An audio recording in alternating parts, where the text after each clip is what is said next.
This is Growth Guide, a podcast exploring the depths of curiosity, questioning everything in the name of growth. I'm your host, Brian D'Alessandro. John Richards is the host of KEXP Seattle's morning show, as well as the associate program director. KEXP is an independent radio station that bucks the entire system. No DJ is ever asked or forced to play any song at all. They play what they love. They have direct lines of communication with the listeners and with the artists. John has been with the station for over 20 years, helping the station grow exponentially. For most of his adult life, he's been starting the day for thousands of morning faithful, all who got turned on to the morning show and made it a staple in their lives. John's morning show is known for its fantastic themes, intimate live performances, and has been responsible for breaking acts like the Lumineers, the National, M83, and so many others. What makes John so special is his belief that music heals and his commitment to using his platform to work with listeners through our toughest issues, from grief to depression, loneliness, and anxiety. It's oxymoronic how intimate he has made the medium of radio. But that's just what he does, with the constant reminder that you are not alone. Music heals. Hey, John, thanks so much for joining today. It's great to be here. Yeah, man, it's pretty awesome. It's kind of surreal, through the years we've spoken over email, and your voice I'm very familiar with from your radio show. So it's one of those, usually you're matching the voice, but this is kind of matching the face. Yeah, it's weird when you're, especially a morning DJ. I think people have a certain image of you, even if they see you on social media. And I hope with my healthy lifestyle and vegan diet that I overachieve in the visual of a morning DJ, because it is not a pretty lot for the most part. So, I'm trying to represent. No, looking good here. Well, I remember long ago, like probably 15 plus years ago, I was introduced to your show through my friend Paul Whoopi, who sends his love. He says he loves you and you are not alone. And nice. Yeah. And so he introduced me to the show and the morning show, which became a big part of my life, how I started my day, and, depending on whatever job I was in, it just played a role. And it's, no surprise that the show has generated such a faithful following and taken on a life of its own far beyond just the grouping of songs you put together. Can you talk a little bit about the morning show and, what it means to you? Well, thank you. First off, that never gets old to hear that the show has had impact, because when I first started this, I just wondered how I could impact through music and just being on the air and in my own musical tastes. And as the show has grown, I have to say especially the last couple of years, I've really gotten to a point I couldn't quite define before. I don't know how to put this. I felt like I'd been given an opportunity being on the air, having people trust me. Doesn't help, it doesn't hurt, I should say, to be the on-air program director as well. So I can, kind of try some things and ask my boss me if it's okay. And luckily I have a lot of checks and balances with my fellow DJs. And I don't know, I just really connected, I think, even more so because I think more people needed connection. I think I was connecting before. I think people who've gone through some of the things that I've mentioned on the air relate and love the show. But because everybody suddenly was in a collective trauma, being the pandemic and everything else that went on, be it the Voldemort in office, be it the pandemic, be it just protests and people having to come to terms with a lot of their own things they have not dealt with. I think everybody had a bit of depression and a bit of like wanting to connect with other people. So long story short, I think people who already kind of got the show really benefited from it, and new people came in, or people have been listening and kind of understood, look, we're not just trying to play music here.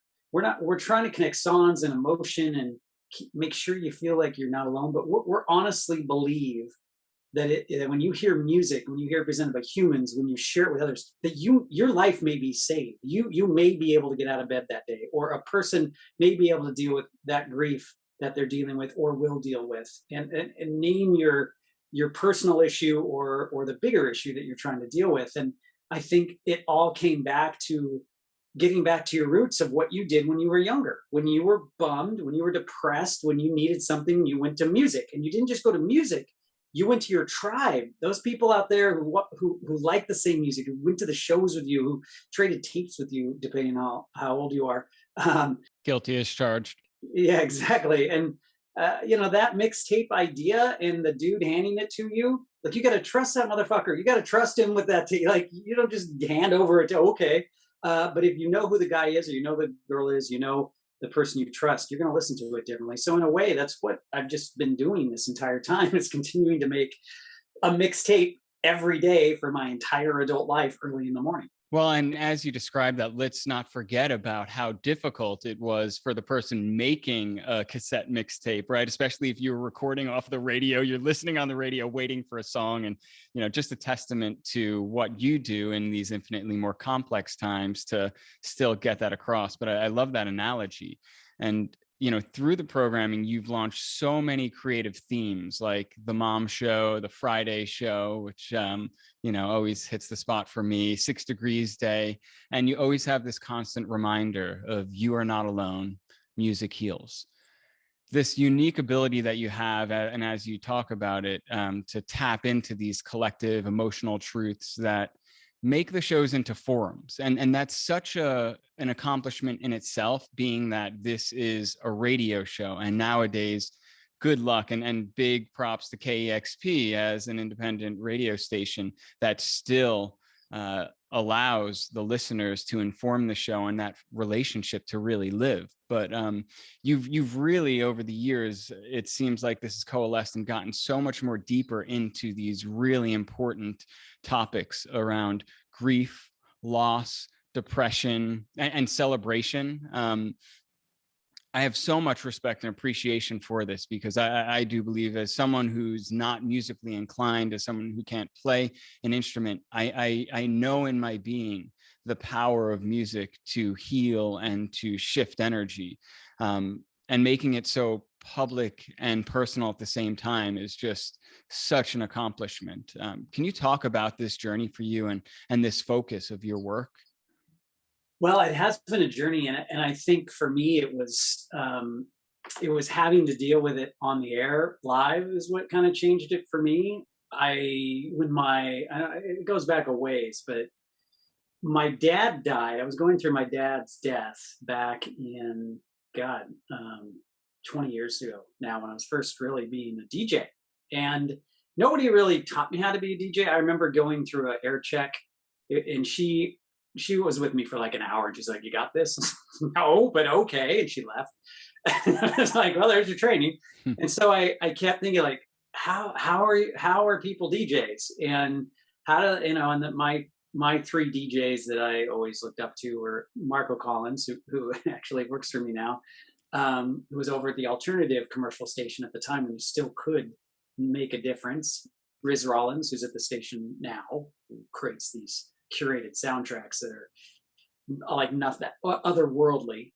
He's one of my heroes. And John Peel, who was on the BBC for years and hosted so many live bands. But really what got me about him was his ability to champion music. I didn't know till later that he also played songs twice in a row if he liked him a lot. And I feel like I ripped him off on accident, because I didn't know he did that. And I was given a tape of his where he did that. So I had some of these influences, but I just couldn't get it quite right. I was trying too hard. I was trying to be something I wasn't, which I've learned in life is a terrible mistake, in your personal or your professional life. And when my dad was dying, he was dying of multiple cancers, and it was going over a long period of time. And so I didn't really talk about it on the air. So when I got on the air, he died on a Saturday morning, and on Saturday night I was doing the local show there. And I got on the air and just said, my dad died, and I'm going to play songs about that, and I hope you don't mind. It was really the first time I just stopped being DJ guy and started being John Richards. And really, I was doing it before. I couldn't help it because I just wasn't professional enough.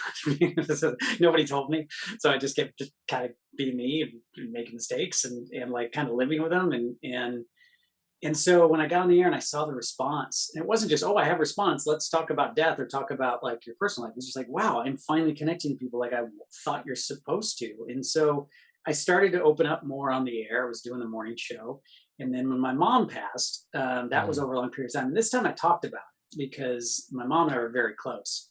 And so that, I started talking about going through that process. And along the way, a lot of people start talking about theirs. And I realized that it's, I don't know why others don't do this, but I guess maybe people don't have it in them. I don't know. Um, I just know that when I started being personal and talking about horrible grief and just awful cancer and just the struggle it was I had a baby 2 months from my mom died, and this like being a new parent and like trying to figure that out when I had this kind of shitty role model as a father who just died, and then my mom, and my marriage was not great at the time, and it was just like all of this just swirling. And this is when you start making music or make mixtapes. If you don't make music, like me, who's also not musically inclined, everyone around me is. And I just started doing that, and so once that started, and it just kind of grew and grew and grew and grew, and it was the grief show that started later, the show that was dedicated to my mom, which was just me saying, it started with, here's what I played. My mom and I curated her funeral before she passed, and we sat and picked songs and made this beautiful mix together while she laid in our living room where I grew up. And we picked the songs together. And so I played that the first year. And then each year listeners would just say, hey, you going to do that again? I was like, yeah, I guess I am. And it kind of just, me and the listeners work it out together. I don't just declare things on the air. I tend to throw them out there, or they throw them at me, and we sort of work it out together. And that you got to listen to people. Like you got to see that it's people are feeling it before you can keep doing it. And so that really grew. And then from that, I realized during that show, I was saying "You're Not Alone," and I didn't realize I was saying it. It's the most. I was going back on this, trying to figure out. Yeah, I remember the day. It was 1932 when I said "You're Not Alone." I had no idea, and I remember I started hearing it back. And that's when I realized I was saying it. Sort of like the Friday song. You mentioned the Friday show. It's become a thing. That was out of my control. People just were, the Friday song, people said play the Friday song. I didn't know what that was. It just turns out I played that song every Friday when it came out. And so it was like, okay, it's a Friday song. And it just sort of took off. So these things happen. And so that You're Not Alone in the show. And I realized we have to do more here. And so we expanded these pillars at KEXP of Music Heals, we call it. And it's a day around cancer. So music you've listened to while going through chemo, or a partner or someone in your life has gone through music that's helped you, so hopefully helps others. Addiction, especially in our music community, is so prevalent. And then the last one was something I struggle with, and was the last real pillar that I started talking about, was my own depression and anxiety, something I never talked about on the air. That's how much that's not a normal conversation, or it's not normalized or looked at as okay to talk about. It didn't even occur to me to talk about my depression on the air. Like that, which to me was a death sentence for a morning DJ. Like, who on earth is going to listen to a guy who starts talking about the fact that he gets super depressed, anxiety, suicidal thoughts when he was younger, all kinds of struggles through a period of time. And so I think it's just taking these things that I think most people deal with and just being honest about it. Yeah, exactly. And you know what sadly helps us is, if you flip around the dial, if you listen to other places, it's like a whole nother world is happening. They don't even see reality. Even your like NPRs of the world, if you're listening and they started talking about something like, for instance, in the Trump presidency, why wouldn't someone just stop and go, is everyone okay? This is fucking crazy. Maybe they wouldn't swear, but they just, what are we doing here? Is your mental health okay? Like, I remember listening thinking, do they know they're screwing everybody up right now? This is just bad story after bad story after bad story. And they're just hurting the mental capacity of their listeners. It doesn't even occur to them. And so for you to then turn to us, and we're playing either something that's reflecting an event that's going on, or just simply trying to help you with music to get through the events that are going on, is a no-brainer for us. And to see our listenership triple, I think, during the pandemic, our donations with 30% increases, and it was already increasing the messages every single day. The messages are very, deep and personal. And so all of that's increased, and it just shows you that there's hope for humans. I mean, it's just, I don't know how else to look at it. I think that's the right way. I think there's always this collective consciousness that exists, and a Mhm. lot of times it's ignored, especially by the you know the mass outlets, and so and individuals too suppressing it. And there is this collective trauma, and I think these events that you talk about with our political nature, the pandemic, these are all expressions of these traumas coming to a head. And I love when you talk about how, yeah, I started doing this, and then people would write in, first of all, kudos for being so accessible that people could just shoot you an email and you're there reading it and responding like during the show. I mean, that's just such an amazing, intimate way to be able to be a part of this, and which makes it such a safe space to explore these feelings and concepts, because that's what it is. But there's people resonating with what's going on. There's you playing them because it's true to you. And then there's the relationship between the two that almost exists in its own realm. And that takes on a life of its own. And it seems like you've been able to listen deeply to that and to nurture that, so that, what might have been very uncomfortable or taboo for people starts to slowly become an easier place to access. The mom show, it's like, shit, if you were just playing songs and not talking about your personal experience, I might be like, this is making me sad, I'm going to change the station. But because you invite us into your experience, I mean, I relate to it in what my experience is. And if I've suppressed it, great, I have an opportunity to feel into that and to heal into that. And it's just, I can't speak enough about how powerful I think it is what you're doing with the platform. Yeah, to me, like I grew up listening to radio, and when I was younger, well, I looked back and I won 25 radio contests, maybe 30. And I thought, man, I'm a lucky dude. I keep winning. No, it was a sheer amount of listening. The odds were totally in my favor for me to win everything from $100 to a case of soup to Wang Chung tickets. Like it was just, I love listening to someone communicate with me on the air. The DJs I mentioned earlier, those all had very, very different ways of communicating, but spoke to me, and it was about music. As far as people talking about their like life, I haven't yet to run into that one. So I guess hopefully people look to me for that. And I just think being able to connect with a community at a time when everyone feels so alone, I think reminded everybody why this medium is so great, and that there's plenty of space for streaming and everything else that you listen to or experience. But at some point, algorithms and a robot, they only can do so much for you. They allow you access to music. I'm a big fan of that. I don't like the streaming services treatment of artists, even a little bit, but I do understand you need a place to go for that music. But for humans to be able to curate something, yesterday was Day of the Dead. And so Riz, speaking of him, he did this Dead.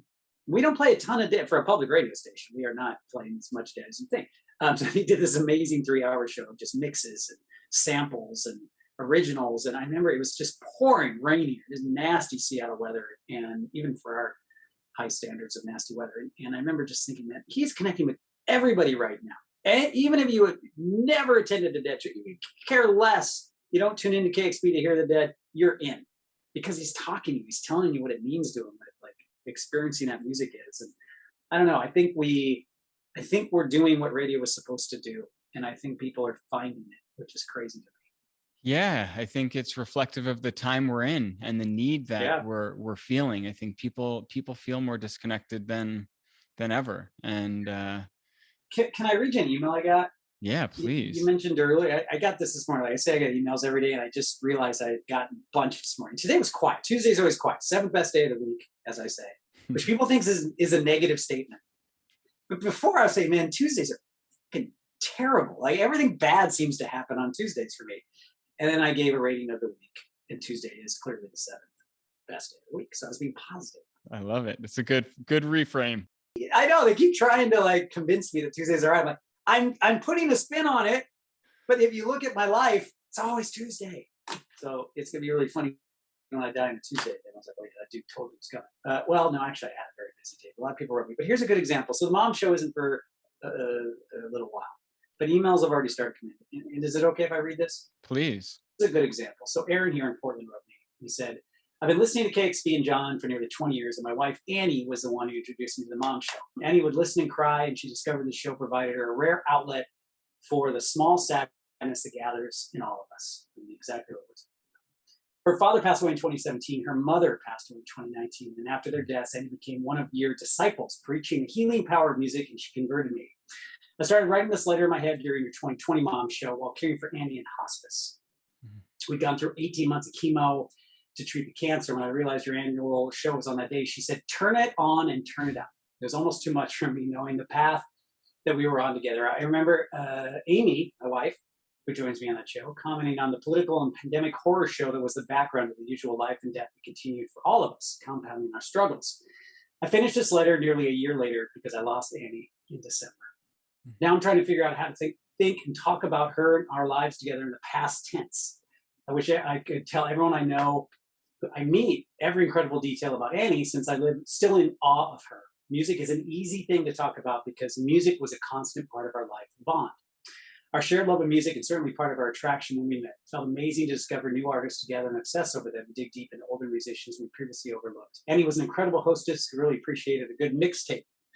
She always had me jump around while building a playlist to make sure the end of each song worked well with the beginning of the next. And this Annie's a DJ. I love it. And this enhanced some epic parties we threw over the years. Bittersweet to have so much music remind me of Annie in her absence, but when I imagine the opposite, it feels so much worse. I want to thank you for all the work you do annually and daily on your show to discuss not only grief, but anything else surrounding emotions and mental health. Since schools don't teach you about death and grief, shows like yours have become that much more important. Without realizing it, listen to your show helped me prepare losing Annie.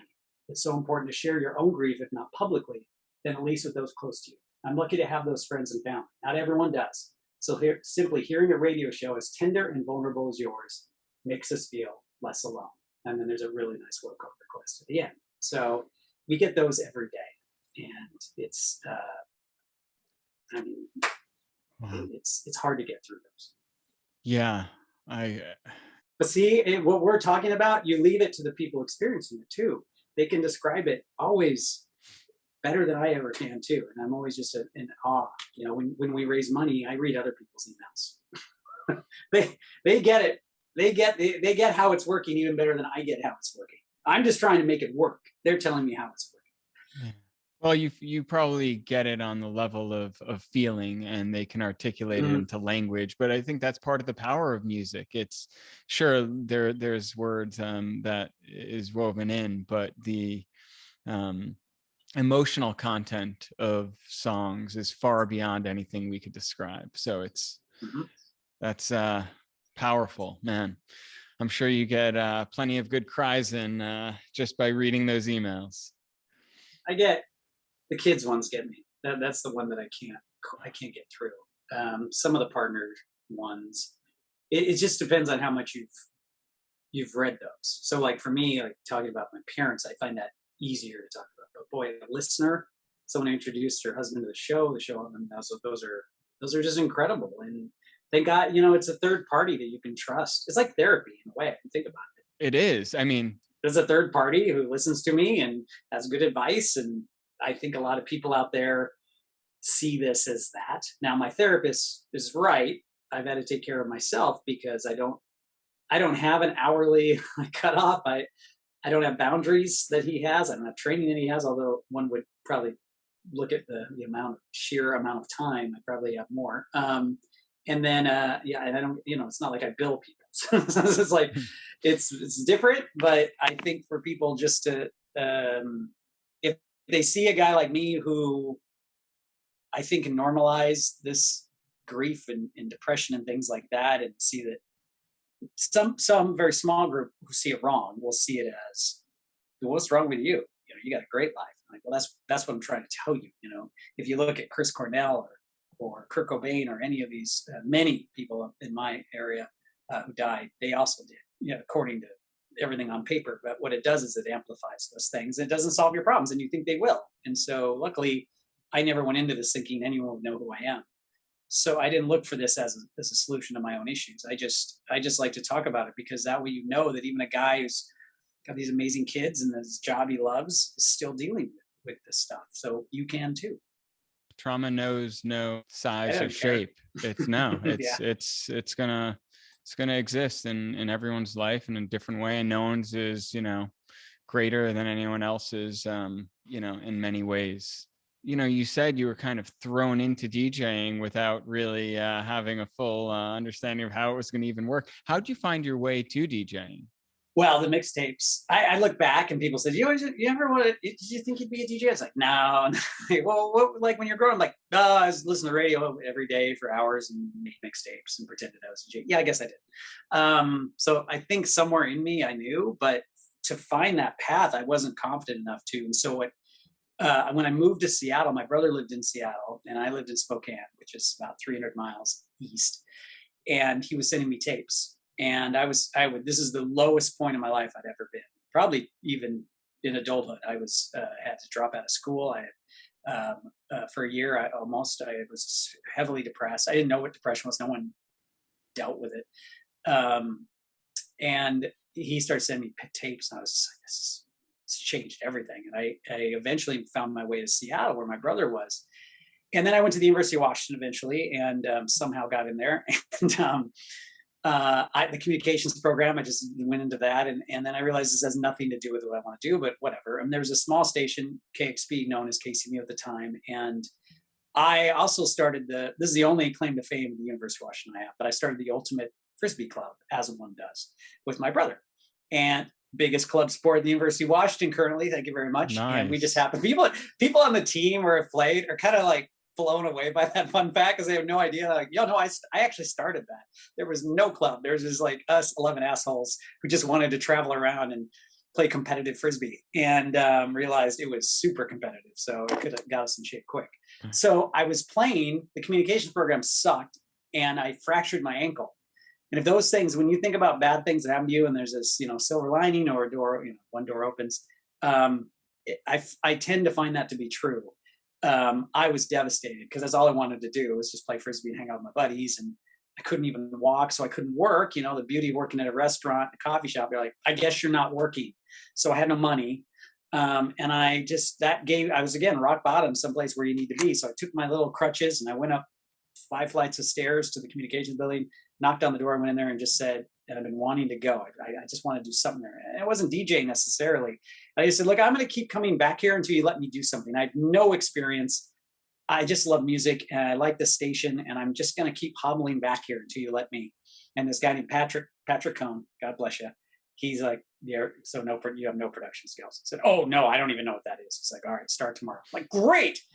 And so I came back, and they were even behind the times then. It was a tiny station, and I was cutting reel to reel with a razor blade, and I had to chalk out. I was putting these little like spots together, and to me, it was really important doing that work actually, because I got really great experience, like old school. Even then, that was old school. So it's as bad as you think it is, but worse because there was better technology. So, but there was no money. No one's getting paid. It's all volunteered. And so one day, the production room sits next to the booth, and I saw this woman just losing her shit in the booth, just dancing and playing songs and answering the phone and just freaking out. I was like, and if it was a movie, that was the moment, like the camera would focus down on young John Richards, and he's looking off in the distance, like, that's it. And that was it. That's all I wanted to do ever again. But I was an intern, and I knew interns should, people who are new to places should learn the skill, but you keep your head down until you don't. Like, do the work, don't get ahead of yourself, don't feel like you deserve something, just do the work. And so I just worked my ass off. That's what I decided to do. And I came in, I was like, can I reorganize all the vinyl? Can I alphabetize the CDs? And they're, of course, they're like, yeah, sure, well, knock yourself out, dude, whatever. No one wants to do this shit. So I kept coming back, kept making spots or whatever. And one day I got a call, and Don, who I don't even think he knew who I was, but he called me and was like, do you want the shift? It's available. And I was like, fuck yeah, man, I got it. Yeah. And I freaked out, hung up, and I said to my girlfriend, she's like, when is it? I go, I don't know. I never asked. And so I had to call him back. Mm-hmm. When am I on? 1 to 5 a.m. or 1 to 6 a.m. every Friday morning. Done. Great. Perfect. Even though I had a coffee job that morning on Fridays and a restaurant job and I had class, I don't care. And so I just started going up there, and and was terrible. And my brother was like my only listener, and there were some like freight crew guys over at the hardware store who called me. And slowly but surely, more and more people would just be up and calling it. And the station was so like insane there that people would just not show up to their shift. And so I would listen, I'd be listening to be dead air. And the DJ would be like, well, I'm just going to leave. And they just leave. I mean, seriously, KEXP is considered the greatest music station by many in the world, for sure in the country. This is our roots. Like, this didn't show up. Yeah, whatever. And so it didn't have a very strong base. So I would just show up and get on the air. I just drive over there. And like, so I started taking shifts. So I was the go-to guy. And then eventually it just grew and grew and grew. And the station literally grew with me. Like I kept telling people, I remember telling people, what do you do for a living? And I said, well, I'm a DJ at KCMU. And they'd be like, yeah, but what do you do? Like, what is your job? And I try to explain it. And I remember this, it would blow my fellow employees away that they just couldn't believe that this was a job. And I said, no, you think they're going to get paid decent? I'm like, one day. Yeah, I do. I actually do. And they were like, you're insane. Okay. And so I just kept working the restaurant job and doing the show and just working like 3-4 jobs, taking in student loans wherever I could until they wouldn't let me go there anymore. And then, because you didn't have to be a student to go to the station. We're a public station. And then what happened was, I was asked to help fundraise. And that was a major change. So I listen to public radio fundraising. It's the fucking worst. It is the worst. It is so bad in so many places. It's actually not even live for the PBS now. A lot of the stations, it's recorded. The other stations get on and their demographic is like 60 to death. And so they're just like, people will give. Well, it's NPR, give us money. Okay, great. And so, but we didn't get that. We were an indie music station. And I've seen so many things disappear, so many stations, so many publications, record stores, what you name it. And they were telling me that I could get on the air and prevent that from happening if I could raise money. And I don't understand how everyone doesn't just get on and just lose their collective minds and not fearmonger. You don't want to support a sinking ship, but what you do want to support is something that you feel like everyone's so passionate about that they'll support it. So I started raising money, and I got to tell you, at any job, when you can raise money, they tend to be nicer to you.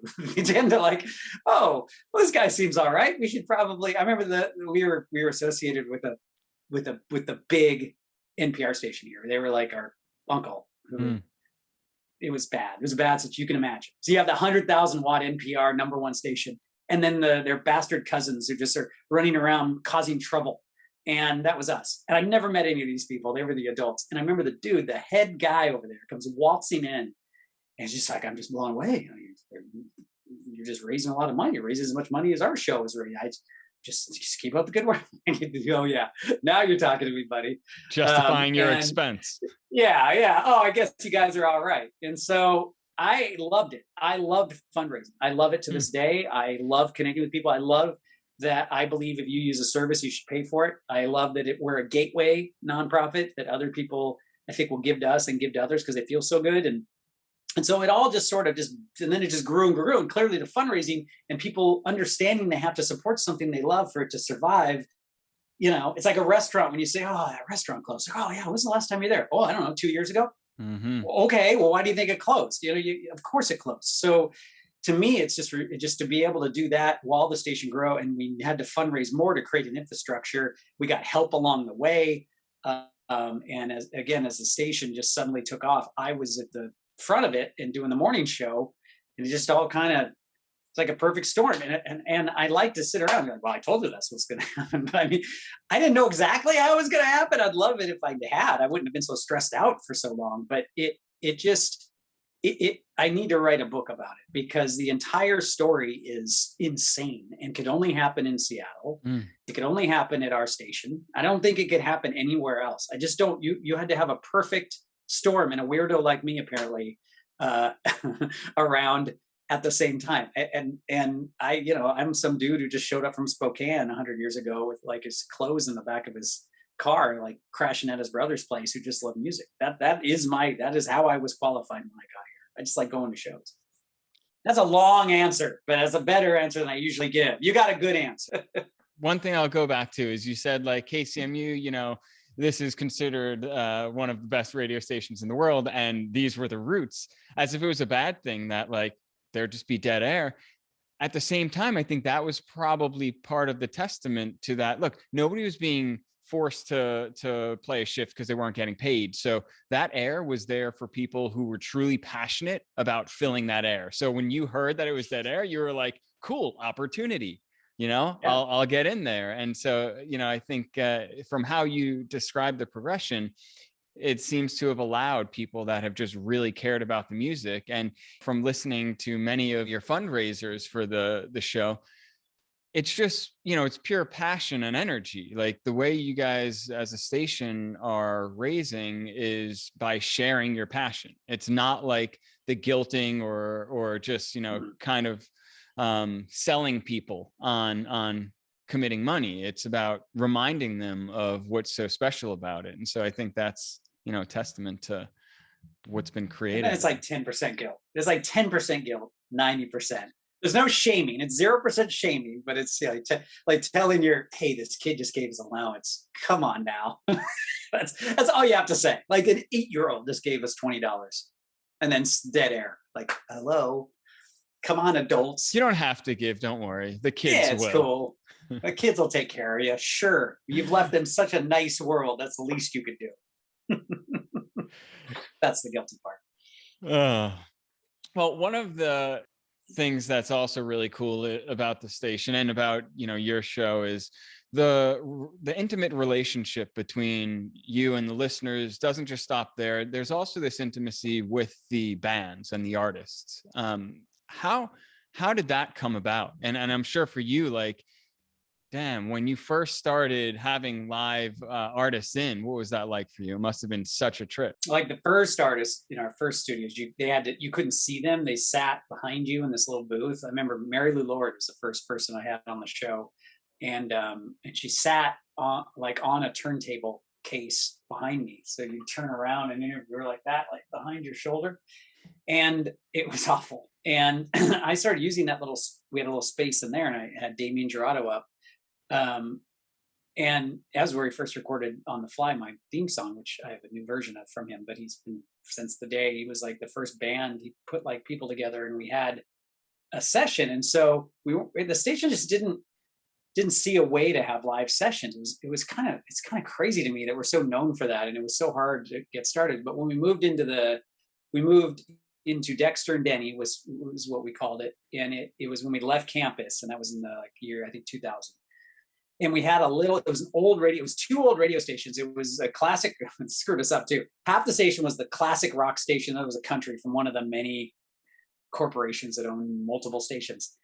And they split it down the middle. And so for the entire time we were there, like the heating and air ducts and stuff didn't work right because it was 2 separate places. And you never could fix it. It was fucking terrible in there. Anyway, that's not part of the story. But we had a little studio, and we started inviting bands in. And then eventually brought in some video. I remember one camera, and we had bands in, and we realized like we've got to have bands in and give them a voice with live music.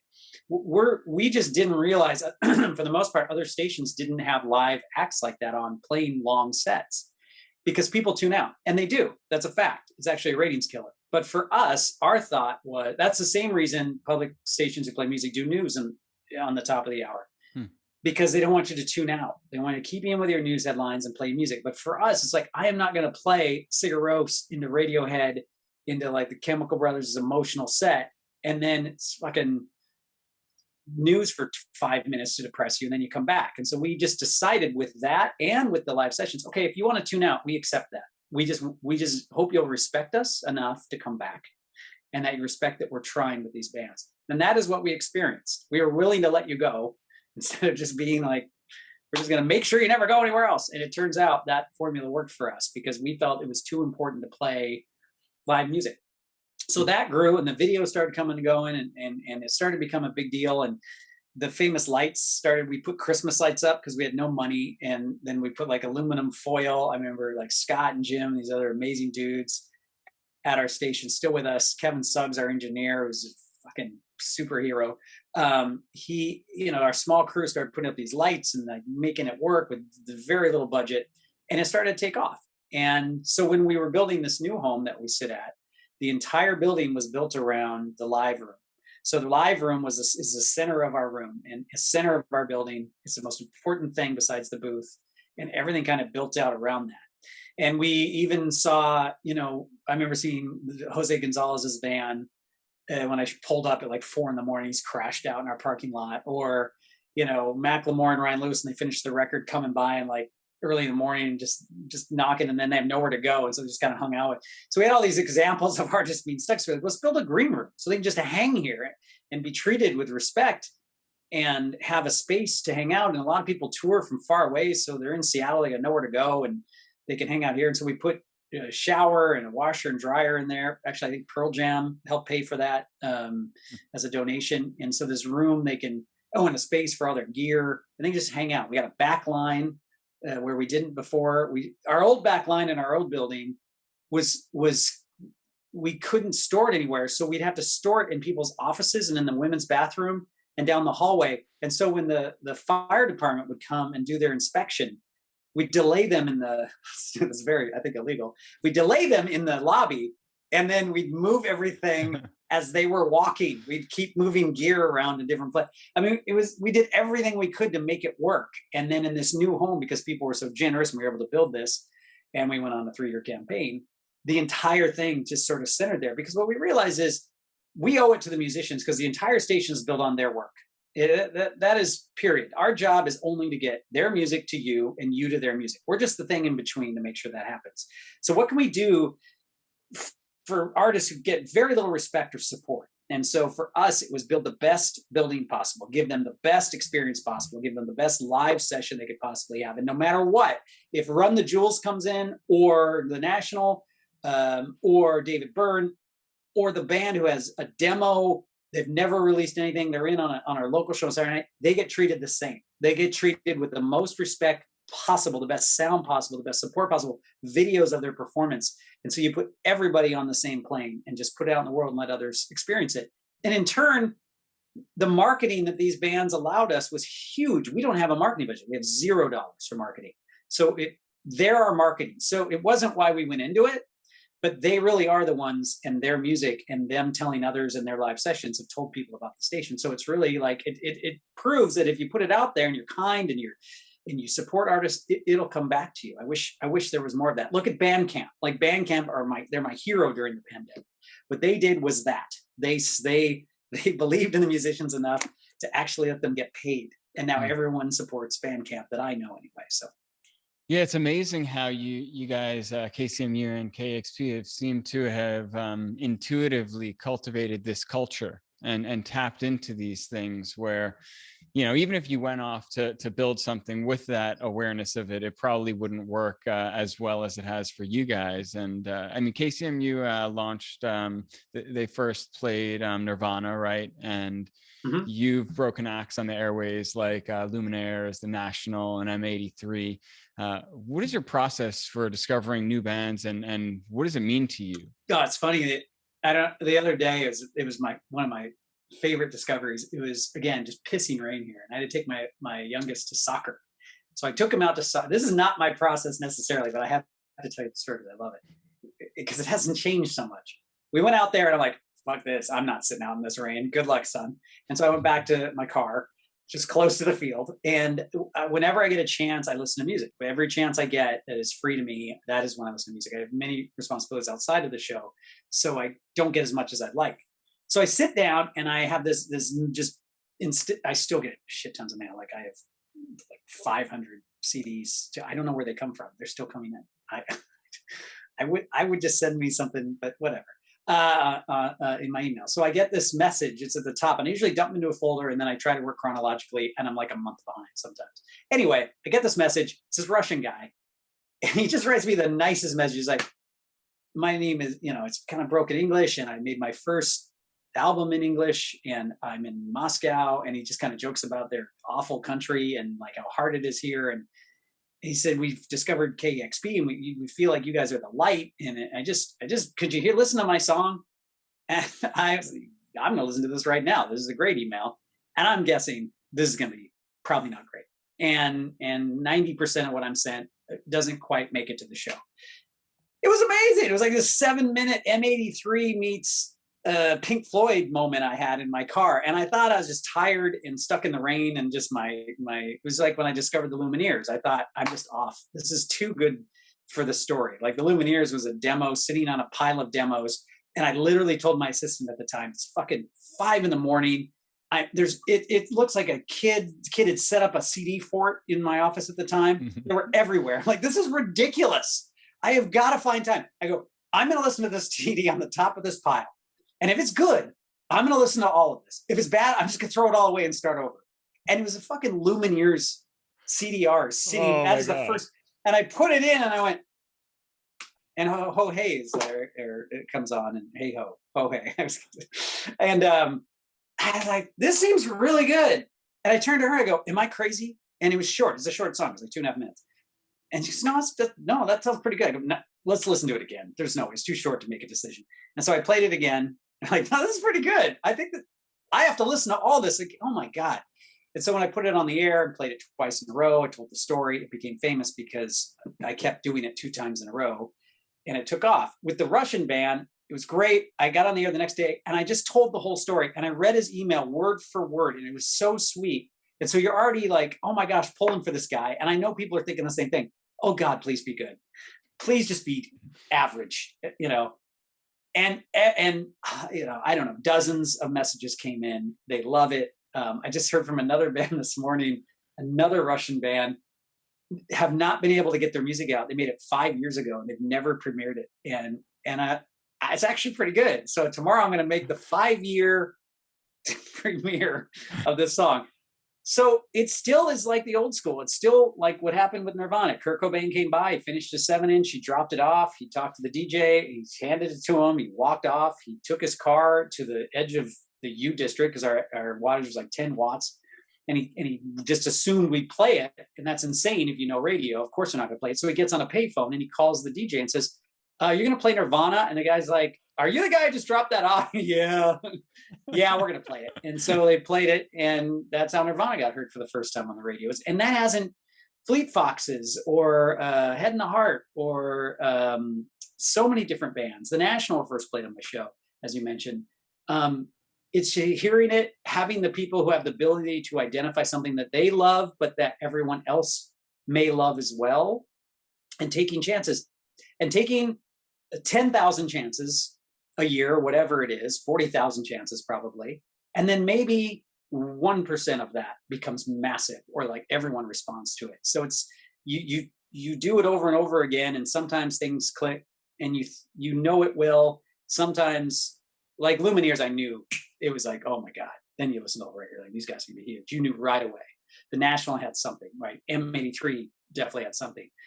Death Cab for Cutie, Harvey Danger, like all these different bands that we played first, like you can hear it. You know, you had the first Fleet Foxes album on a CDR that's burned with the marker. Kevin Cole still has it. Imagine hearing that before anyone else and knowing nobody knows who they are really. Like, wow, this is going to be a big deal. Macklemore, same thing. Like when you got the heist, it's like, okay, yeah, this is gonna do all right. But there's others you don't know. They just take off, and you just keep your ears open. We have a staff of 40 DJs, and we all are listening to music. We have a music director in Don. Don was the original guy who brought me in. And he's the greatest music director, I think, in radio. He's not accessible to really to programmer, to people, promoters or labels really, because what they're trying to do is convince him to add stuff and play stuff. And he is, I don't fucking think so. That is not how we're going to do this. So none of us are ever persuaded. In fact, when we get those emails, it hurts you and your chances. And I feel bad for the bands that when they send them, that they're trying to convince you to play something, that to help them. And it's not about that. They need to do their best to promote the best bands possible if that's what they're trying to do. And then you got to hope that we love it, because that's what we're going by, what our listeners will think of it, what us DJs think the listeners will think of it. And at the same time, not one DJ ever ever at the station should ever play anything they don't love, ever. They should never play even one song that they don't feel good about. And so the trick is to get the right people in that room, and don't have 12 Jack Blacks from High Fidelity DJing down to you, or the guy who's just going to play you like stuff because he can get away with it. You know, that's what killed a lot of the indie radio like ours. It was just that sort of condescending, better than Ego. you. Yeah, the indie scene doesn't get talked enough about. Yeah, it's a lot of ego, and it's a lot of like, it's just, they didn't treat people with kindness, and a guy today heard Papa Was a Rodeo from Magnetic Fields. Okay, 69 Love Songs. I played those 3 albums like a million times. He's new, clearly. He goes, I've never heard the Magnetic Fields before. So you have one of two reactions. If you're the old, even our station back in the day, you're like, what the fuck is wrong with you? How have you not heard that, loser? Or how I really feel is, I am so jealous of you right now, listener. You've never heard the entire 69 Love Songs. You've never heard the records before that or the ones after that. You haven't heard the song Quick, which I think is like the greatest breakup song ever made. You haven't heard Book of Love yet. Oh my God, dude. So he's looking for tour dates. He's tracking down music. He's going to come back to us in like I don't know, maybe a week, a year. He's going to be like, this has changed my life. How awesome is that? Someone wrote me a few months ago, hadn't heard The Cure before, and said, they were young, and they said, what Cure records? What 3 ones? It was just like, go get Disintegration. And you kiss me, head on the door, work backwards. And they came back to me, like, this is amazing. Like, yeah, this is great, isn't it? This is the best. And so I'm jealous of those people. I'm jealous that they get to go through the process I've already gone through. So, and you get to guide them in it, which is cool. But it's awesome. You know, everything you're saying about how you guys do it seems so obvious, right? And it kind of breaks my heart. It's so sad that it's the exception to the rule. Like, the one word that just keeps on popping up in my head is human. Like, you guys are human about it.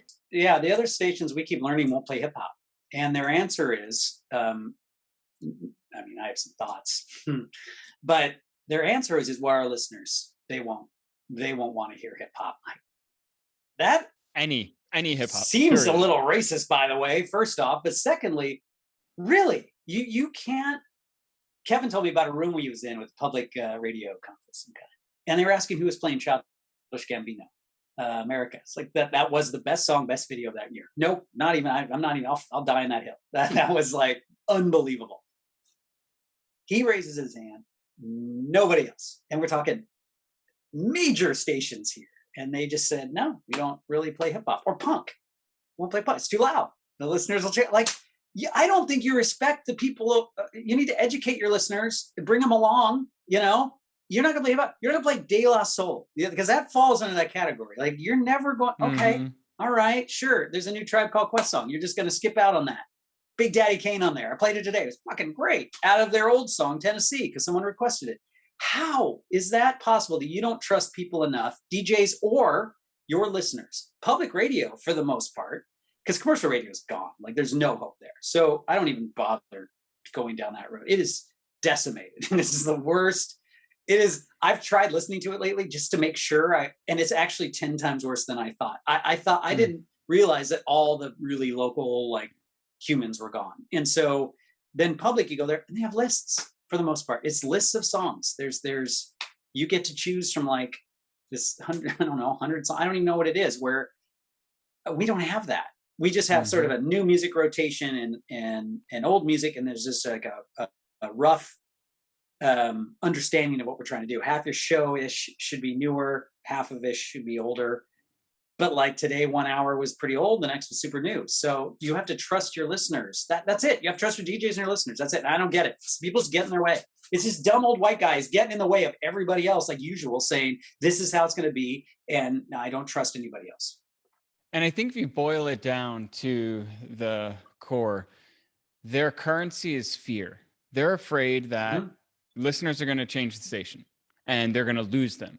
Whereas your guys' currency is connection or love. You guys are betting that this is going to resonate with people. And when it does, that transaction, it transcends that moment. It becomes a relationship, and that lives. And that's what shows with what you guys have created. But Yeah, it's well, we're in a pretty fucked up time and world, so Yes. it doesn't Yeah. surprise me. But I love that you guys do it different. And to something really important now, what role does coffee play in your process? I did a show without coffee. I did it one time. I've done, I think we've tried to figure this out. I don't know, 40,000 hours of radio. I don't even know. Yeah, they do something. If you want to do something right, you do 10,000 hours. What happens when you get into like the 30 or 40,000? Right?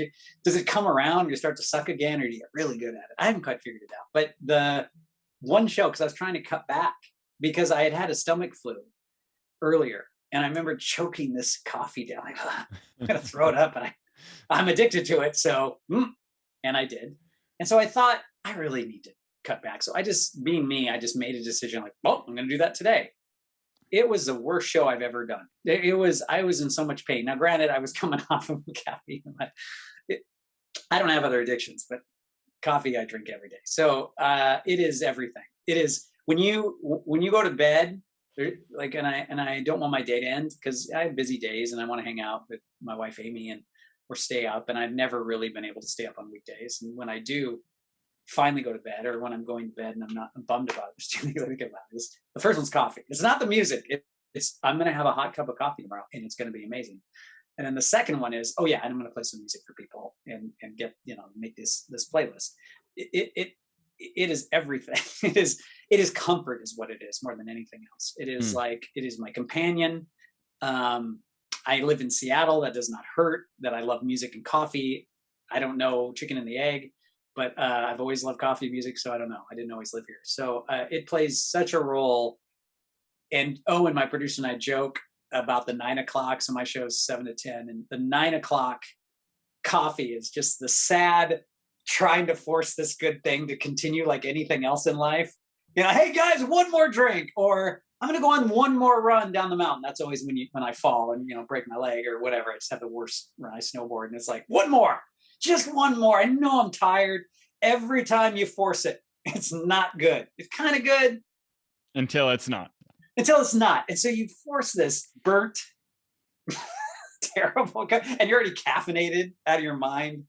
And that's how much you love it. You're just trying. And we make this like, oh, I love it so much. that's how much we like it on my team, not just me, but my producer. And we tend to talk about it almost as much as the music when we're starting our show. Like, okay, what do you got today? Oh, I got this new Wilco cover, the Beatles. Like, okay, I meant coffee. What are you drinking? What's happening right now? And so, all right, once you get caffeinated, what's your process for DJing your shows? I mean, how much of this do you think out ahead of time? I'm sure this has evolved over the years, but I'm always so curious. Yeah. I'm looking at my list. So here's what you have to be. Yeah, my mantra in life is to be prepared for luck. So everyone has lucky moments. Your future partner, you may meet this person. You got to be prepared for that. Don't be a complete asshole. You got to have something together. So in case that does happen, you're ready for it. Or the job that you've always wanted, or just an opportunity, or whatever. You just got to be prepared for luck. So with my show, you got to be prepared for what's going to happen. So I plan a lot, but I don't necessarily stick to it ever. I don't think one time I've stuck to a show 100%. So I will work out what I have to have available. So I am staring at an Excel sheet that I kept for years, and it is hefty. It is all the new music available to me that I would play. And then I keep track of when I play it. I try not to play the same song at the same time because I want to hit as many people as possible because people listen in different day parts. So I track that. And then if I mark how long it's been since I played it. So if I haven't played the new Geese record that I love, since last Wednesday, I played it today because I was like, oh, I got to get this Geese record. That's so good. People got to hear it. And there's too much music. So if I don't track it, then I won't get to it. So I have that. And I tend to focus more on the new when I'm prepping because everything else is in my head. Like I couldn't tell you my address, but I can't remember anyone's birthday. I'll see your face and I will never remember your name, but I can remember pretty much every song, every album ever made at all times. I've cleared everything else out of this dumb brain of mine. And that's what I focus on. So for the most part, I can access this computer in my head and find what I need to find. So I prep mostly new music. So like tomorrow, I feel like and the weather plays a part in my own mood and what's going on. Billy Bragg's released a new record. I love Billy Bragg. He has a song called I'll Be Your Shield. I'm going to start with that. And I feel like it's going to stick. Now, things could change. Like I was going to start with that today, but I realized it was the Dead Can Dance anniversary of their Dionysus record from 2018. And I thought, I want to go moody on this. And then I realized it was Mobb Deep's birthday. He did, Emancipator did this mashup with Sigur Rós and Mobb Deep. And then, so your bridge is Sigur Rós, clearly. So if I play this Dead Can Dance, here's the thing: if you're going to play Moody Dead Can Dance, start your show with it. Don't do it later. People are in their cars. That's the last shit they want to hear. But 7, you may get away with it, and I did. So then you go into the Sigur Rós, which goes into the Mobb Deep, and so I erased this first set and put this in this morning. So I say Billy Bragg tomorrow, but it might be Rage Against the Machine. I don't know. You just never know. So, but then it made me think of the Jose Gonzalez record that I've not played enough of, and I love that man. I love him so much that I actually broadcast with a Jose Gonzalez bobblehead in my office. This is how much I love this man, who I've met and is a very kind individual. And so I want to play something from that. And then something about he has a new version of Line of Fire on the new record. I was listening to this other guy. I just heard it today for the first time. Jake Xerxes Fuzzle. Jake Xerxes Fuzzle. I think I'm saying it. Nice name. Yeah, I had to look it up because I don't know how to pronounce it. I may be killing it. He had this Love Farewell song. And I was trying to figure out how that would work. How would that work? And I said, well, it's got kind of this, it sounds like a story from World War, like they're going off to war. And it's got this kind of Irish feel to it or something. And for some reason, David Gray popped into my head, but not later David Gray, like earlier David Gray. And Shine. And as soon as I heard Shine this morning when I was prepping tomorrow's show, I was like, oh my God, this is it. And that opened up everything. Now we're going. The new Adia Victoria record, an old Sunday song, the whole thing just sort of opened up in my brain. So it's having these preparation, but then always allowing yourself to go down a different road, but just knowing you can get back and knowing you're going to hit these songs at some other point in the show, or you just push it off to another show. It's all about prepping. It's all about knowing what's out there. It's all about having it available. And as many different vibes and sounds and voices as you can get on the show as possible. And then completely changing your goddamn mind and like going down a different road. So I may tomorrow. It all depends on how the day goes. I don't know, but like a mellow Billy Bragg's probably going to make it tomorrow. I think I think people need to hear that. It's a super pretty song. Oh my God. That's so cool. I don't know if I answered that. That's how I prep shows. And then you have theme shows like Thursday, I'm doing shoegaze.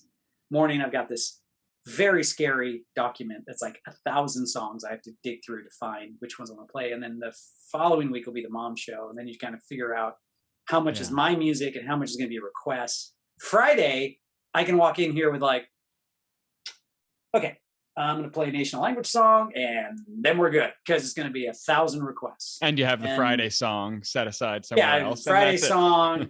That's right. I have that, and I have the first song, and it's really all you need. And it's funny because to this day, like my wife will tell me, "Oh God, I just don't have anything ready for me." She goes, "It's Friday. You do this all the time, and you have like your best shows." Like, I know, but if I try that on other days, it doesn't work. I've tried this. They're like, "Well, why do you do it other days? Just don't prep, don't have your." I'm like, "Doesn't work. You're out in the woods. Like you can't find your way home. It's so weird." But for some reason, everybody's kind of in the same headspace on Fridays in their requests, which is actually harder to DJ than prepping your own show, trying to mix other people's things, which is a cool challenge. I love doing that, but it is a challenge. So on Fridays, it's totally out the window. It's just whatever, see what happens.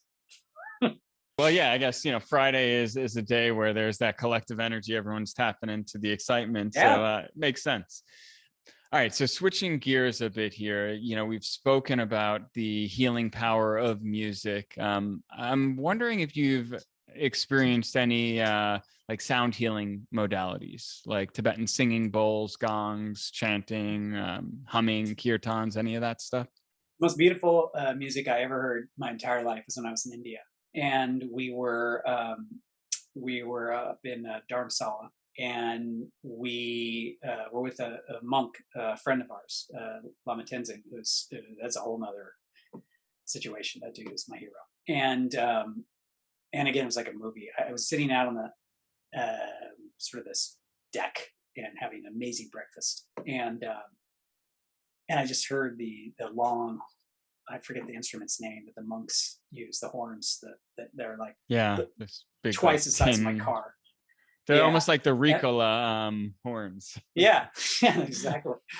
And I heard him somewhere else, and I remember sitting up there just stunned. And again, I'm really high up in the mountains, like extraordinarily high up in the mountains, and looking out over the Himalayas and kind of being spine, hearing this, like, wow. And so we headed out. I was like, can we find that? And, our monk friend's like, that's probably like, it's like, yeah, dude, it's Thursday. Like, this is just how it goes.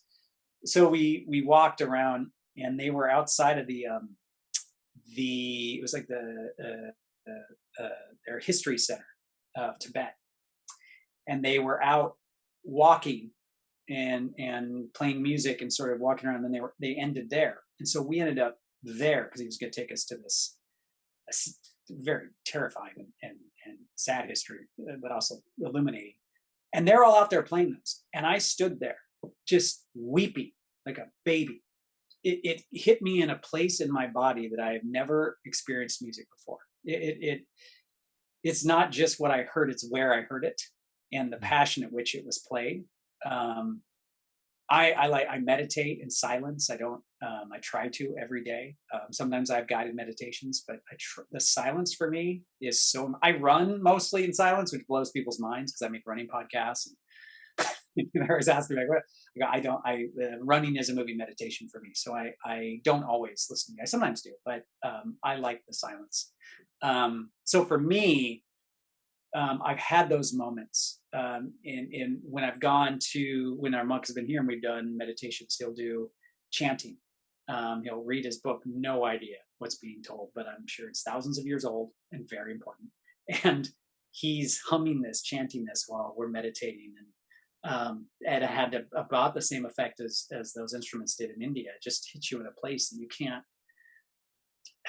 just can't even define. Like it to me, I'm hearing life. I'm hearing something that you can't duplicate. It hits you inside that very, very little music can even find a way in there. And I'm always just love that. You have those moments where you feel like it's entered your body. When you can get music and anything like that entering your body. And we've all had those moments. I had that same moment when I saw my first show and Jane's Addiction was singing Coming Down the Mountain. So it doesn't have to be chanting or anything else. It could just be Perry Farrell up there, coming down the mountain. I'm just like, oh my God, everything inside of me is about to explode. Like it can happen with any kind of music. When my wife and I, future wife at the time, went to see Sigur Rós, Benno Royal Hall, it's the best show I've ever seen. And that would be, if anyone asks, that's number one. And I had gone through a divorce and I was in a really horrible place. But I was hanging out with this friend of mine, Amy, who had done events at the station and was in music and just an awesome human. She'd been through a divorce too. And we were kind of like, I think this is a date. I think I asked you on a date. I think we're going on a date. And I haven't been on a date in a long time. So it was Sigur Rós. And that is a spiritual moment for me. That music, it was like they're angels, first off. I don't think their feet were on the ground at any time during the show. And we were kind of falling in love, literally, like right then. And the music was Sigur Rós of all things. And near the end, like before the encore, kids ran onto the stage and started firing confetti off the stage, and then confetti fell from the sky. And I hadn't laughed, like a deep laugh or cry, in so long. I started laughing uncontrollably from a place I don't even know, tears streaming down my face. This is the greatest moment of a live moment I've ever had in my life. And I knew they were going to end and come back for their encore. And I turned to Amy and I said, can we leave? I want to leave. I get emotional about this. I'll tell the story very often. I said, can we leave right now? And she said, yes. And we ran out of there was more show, but we ran out. I grabbed her hand. It was like Mrs. Robinson. Like I grabbed her hand and we ran to the bus, right? We ran out into the lobby. Okay. And people know who we are in town, and people didn't know we were on a date, and so we were kind of hidden. And we just started kissing in the lobby, and could hear the music. And I swear to God, I'm not making this up. And I have been with this woman every day of my life ever since that moment. And it was music. It was that it allowed my heart. It opened it up to this moment that I couldn't have done otherwise. I think it sped things up for me so fast that I thought nothing else matters but music and love. This is it. And by the way, you want to know a pro move? I had to go back to New York because I was living in both cities at the time.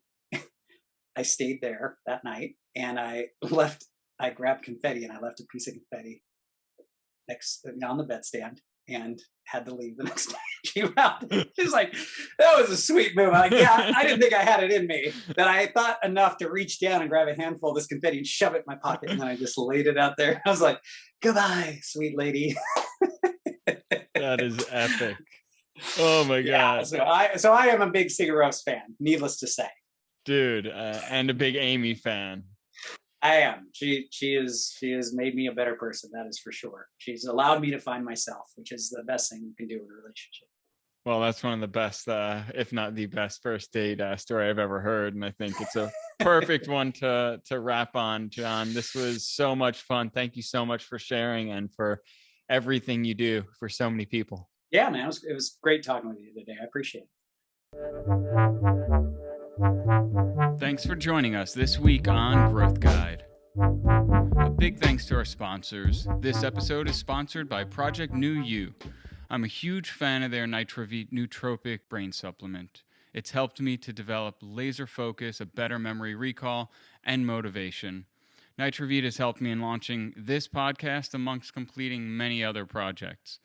Visit growthguide.love/focus to learn more and use promo code GROWTH for 15% off. This episode is also sponsored by Morning Man. Live manly, own the morning. I learned about this from UFC champ Frank Shamrock. He was always having trouble getting started in the morning without like 7 or 8 cups of coffee. No exaggeration, I've seen this in person. So he created this product that's packed full of 45 superfoods, and it has 95 milligrams of clean caffeine, so you get that charge from the greens and also get a hit from the caffeine without feeling all jacked up. I'm definitely caffeine sensitive, and I like this product because it doesn't make me feel like I'm bouncing off the walls, but I feel sharp and energized to get shit done. Visit growthguide.love/morningman to learn more and use promo code GROWTH for 15% off. I'd also like to thank our sponsor, Atmananda Yoga.